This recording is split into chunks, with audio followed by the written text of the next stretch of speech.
Hello class 11। आज हम देखेंगे how CPU executes the instructions of a ready process. किसी रेडी प्रोसेस के इंस्ट्रक्शन को वो एग्जीक्यूट कैसे करेगा। सबसे पहले क्या होता है, कोई भी प्रोसेस या प्रोग्राम जो होता है वो मेमोरी में लोड होता है। लोड होने के बाद में हर एक इंस्ट्रक्शंस को फेच किया जाता है। फेच करके उन इंस्ट्रक्शंस को डिकोड किया जाता है। डिकोड करने के बाद में फिर वो एग्जामाइन किया जाता है इसमें कि इसमें कौन सी प्रोसेस होनी है, एएलयू की तरफ जाना है या कोई लॉजिकल ऑपरेशन होना है या फिर आईओ प्रोसेस के लिए है। ये सारी चीज़ें नोटिस किए जाते हैं डिकोडिंग में, और उसके बाद में एग्जीक्यूट किया जाता है। एग्जीक्यूट करने के बाद में जो रिज़ल्ट आता है वो मेमोरी में स्टोर होके रिज़ल्ट आपके सामने दिखता है। तो इसी प्रोसेस को इस डायग्राम के थ्रू समझाया है कि ये जो इंस्ट्रक्शन है आपके सबसे पहले फेच होंगे। फेच होने के बाद में कंट्रोल क्या करेगा, उसको डिकोड करेगा। डिकोड करने इंस्ट्रक्शन को क्या करेगा, डिकोड करने के बाद में एग्जीक्यूट करेगा। एग्जीक्यूट करके स्टोर करके रिज़ल्ट आपके सामने दिखाएगा। तो इसी को ये देखेंगे, इसी प्रोसेस को CPU executes the instruction of a process by fetching it, decoding it and then execute it. तो इस तरीके से ये एग्जीक्यूट करता है। तो इसी प्रोसेस को हम वन बाय वन देखेंगे। Program is loaded in the main memory. Main memory मतलब आपकी रैम। रैम में आपका जो प्रोग्राम है वो सबसे पहले लोड होगा। उसके बाद में क्या है, कंट्रोल यूनिट ब्रिंग्स फर्स्ट और next instruction of the program, fetch the instruction मतलब जो आपकी इंस्ट्रक्शंस है उसको फेच करता है कंट्रोल यूनिट, मतलब उठाता है, लेता है। Then C U now determines what type of instruction is this, मतलब वो जो इंस्ट्रक्शन फेच की है उस इंस्ट्रक्शन को एग्जामाइन करता है कि वो किस तरीके की इंस्ट्रक्शन है, उसको डिकोड करेगा। कोई मैथमेटिकल ऑपरेशन तो नहीं है, या फिर कोई लॉजिकल ऑपरेशन तो नहीं है, या फिर सिंपली आईओ डिवाइस के लिए जाना है, या फिर राइट के लिए, मतलब इनपुट आउटपुट दोनों चीज़ें। तो C U now determine what type of instruction of this decode the instruction, that is any mathematical works, any logical works, simple read from memory or input units or write to memory or output device etc.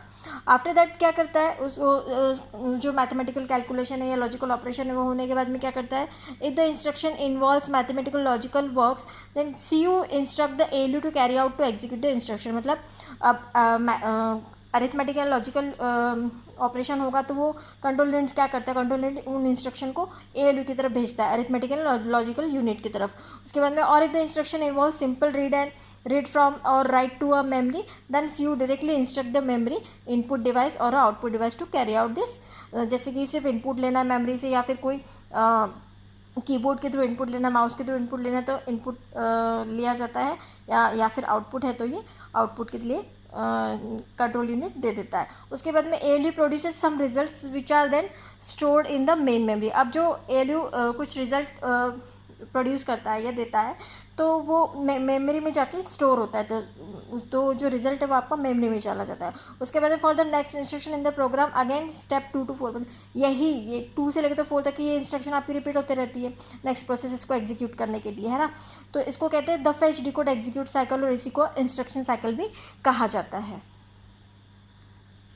अब हम देखेंगे process scheduling इन operating system. अब scheduling क्या क्या होती है, कोई भी जो प्रोसेस होती है उसकी डिफरेंट तरीके की शेड्यूलिंग की जाती है। वो शेड्यूलिंग हालांकि आपको डिटेल में नहीं है, जैसे कि राउंड रोबिन शेड्यूलिंग है, फर्स्ट कम फर्स्ट सर्व है, शॉर्टेज जॉब नेक्स्ट है, या आपको डिटेल में नहीं है, लेकिन थोड़ा सा उनके प्रोसेस के बारे में है कि कैसे किसी प्रोसेस को सीपीयू में शेड्यूल किया जाता है, या सीपीयू का टाइम कैसे मिलता है, कैसे कोई प्रोसेस आईओ ऑपरेशन के लिए जाती है या वेटिंग में होती है। तो ये सारी प्रोसेस इसमें आएगी। As you know that multiple programs can be loaded simultaneously in a computer memory for a execution. तो साइमल्टेनियसली एक साथ सारी प्रोसेस जो होती है वो कंप्यूटर मेमोरी में लोड होती है। In such a cases it is very important to manage the processes so at to determine, मतलब ये इन जो प्रोसेस एक साथ जो लोड हुई है इनको कैसे मैनेज किया जाता है, इनको सीपीयू का टाइम कैसे किया जाता है, या सीपीयू इन प्रोसेस को कैसे मैनेज करता है। तो which process will get the CPU time, किस प्रोसेस को सीपीयू का टाइम मिलना चाहिए या सीपीयू का अटेंशन मिलना चाहिए, and which process has to remove from the CPU, मतलब कौन सी प्रोसेस को सीपीयू से रिमूव करना है, कि अगर आपकी प्रोसेस कंप्लीट हो गई है दैट इज वो टर्मिनेट स्टेट में है तो वो अब रिमूव हो जाएगी। Which process has to be shifted for a IO, मतलब कि कौन सी प्रोसेस को आईओ के लिए भेजना है, या कौन सी प्रोसेस वेट कर रही है आईओ इंस्ट्रक्शन के लिए। what is to be in case interrupt occurs, interrupt occurs मतलब कि कोई एकदम से हाईएस्ट प्रायोरिटी का कोई जॉब या प्रोसेस आ गई है तो उस प्रोसेस को पहले उठाना है हाईएस्ट प्रायोरिटी वाले को, उसके बाद में बाकी जो लोएस्ट प्रायोरिटी वाले जॉब है उनको डन करना है, इस तरीके से।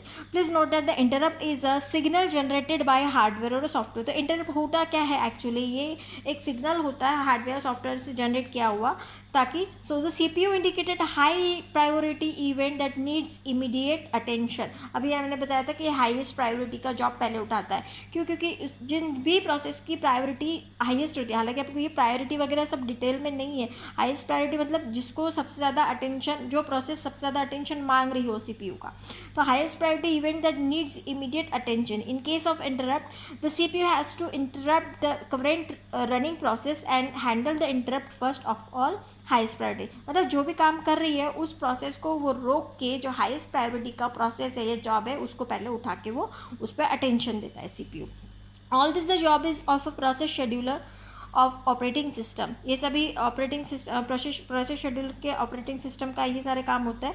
The process scheduling is the activity of the process manager that handles the removal of a running processes from the CPU and the selecting the another process on the basis of particular strategy. मतलब कौन सी process को लेना है, कौन सी process को particular time देना है, किस प्रोसेस को कितना टाइम देना है, ये सब कुछ डिपेंड करता है इस ऑपरेटिंग सिस्टम की प्रोसेस शेड्यूलिंग पर। Since all the loaded processes have to be shared by your CPU।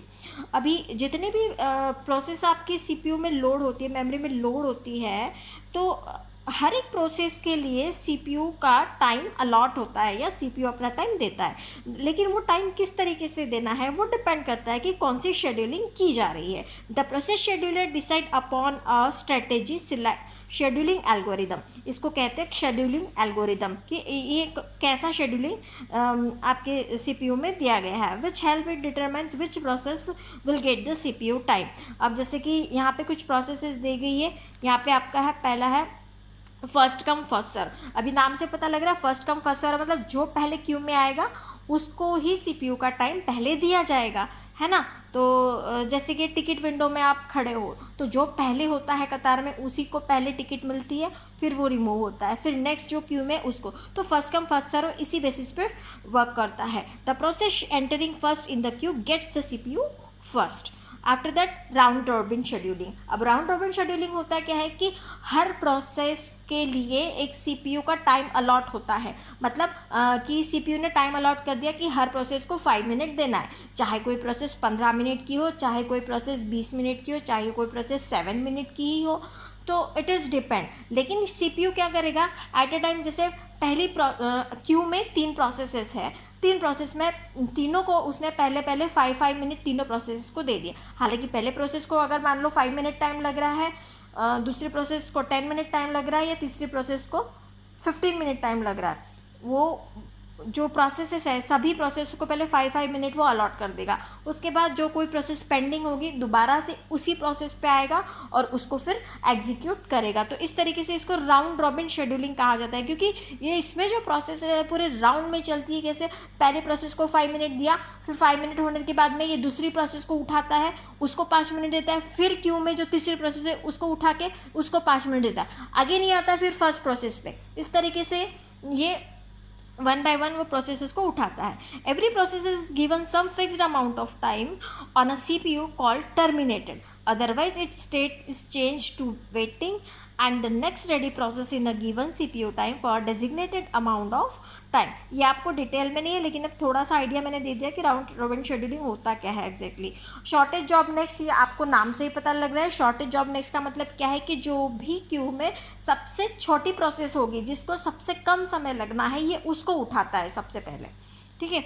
So CPU picks the next job that will take the shortest time out of all ready processes and many more। तो जो ready processes में सबसे कम समय जिसको लगना है ये उस प्रोसेस को उठाता है, इसलिए इसको इस टेक्निक को कहा जाता है शॉर्टेस्ट जॉब नेक्स्ट। तो 3 टेक्निक आपको पता लग गई, first come first serve, round robin scheduling and shortest job next. उसके बाद में we are not going to, अभी आपको ये पता ही है यहाँ पे डिटेलिंग में आपको नहीं दिया गया, आपके सिलेबस में अभी ये डिटेलिंग नहीं है। यहाँ पे कुछ प्रोसेस शेड्यूल मेंटेन आपकी क्यूज़ बताइए कि क्या होती है। तो जॉब क्यूज़ है सबसे पहले। तो जॉब क्यूज़ मतलब क्या है, this this queues keep all the initiated process in the system. जो भी आपकी क्यू में है प्रोसेसेस, वो सभी यहाँ पे आपकी डिफाइन की रहेगी। उसके बाद रेडी क्यू मतलब जो करेंटली रेडी स्टेट में है, जो कि सीपीयू का अटेंशन मांग रही है, वो रेडी क्यू में आएंगी। This queue has all processes with ready state and waiting to execute.